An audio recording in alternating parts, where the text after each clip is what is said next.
ছি ছি ছিরে নুনি ছি ছি ছি ছিরে নুনি ছিরে ছিরে ছি ছি ছি ছিরে নুনি ছি ছি ছি। হায় আল্লাহ, আমি কাম করতে করতে করতে আমার জীবন শেষ। আমার বউ কি করে বাইককে ঝাড়ু লিয়ে নাচে, নাচতে হইব। আর বেডি মেশির কাম কি সহজ, আর আঙ্গুর কাম কি কঠিন। আল্লাহ, তুমি আমার দোয়াটা কবুল করো, তুমি আমার বেডি বানাই দাও। আমি আজকে দরবেশ বাবার যামু, দরবেশ বাবাটা চামু। আল্লাহ দরবেশ বাবার আমার বেডি বানাই দিত দোয়া করে। আমার একটা বালা দরবেশ বাবা আছে না, যাইতে হইব। আজকে হ্যাঁ যামু, যা আজ যে বিচারটা করবি। হক মাওলা, হক মাওলা। বাবা তোমার নাইছে কার্জুলিয়া।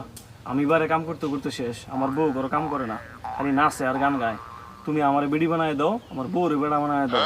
কয় মাস আমি ঘরে কাম করে দেখি, আমি শান্তির কাম করতাম, অশান্তির কাম ভাল লাগে না। আমার বউরে ঘরে অফিসও, তাহলে তার বিচার করব না।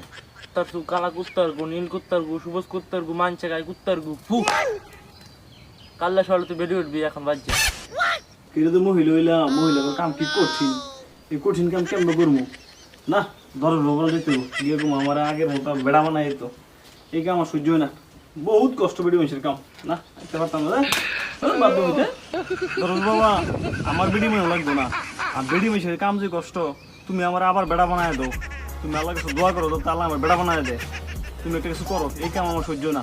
হক মাওলা, তুই আজ যাই বেড়া হইতে না, তুই 9 মাস পরে তোর বেড়া হইতে হইব। বাবা 9 মাস পরে গেলে বাবা। আরে পাগল, তুই সর্বনাশ করছ। গতকালকার রাতে তুই গর্ভবতী হইছ। করছে আমার কি বলা।